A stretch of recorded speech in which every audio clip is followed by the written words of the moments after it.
আলহামদুলিল্লাহ। আমি ডাক্তার হাবিবুর রহমান আপনাদের জানাই আন্তরিক সালাম এবং মোবারকবাদ।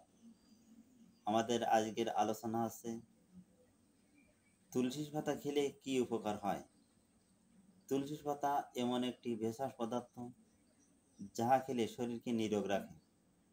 প্রতি বছর কার্তিক মাসের প্রথম দিন থেকে শেষ পর্যন্ত 1 মাস সকালে বাসি পেটে সূর্য ওঠার আগে 3টি করে তুলসী পাতা খেলে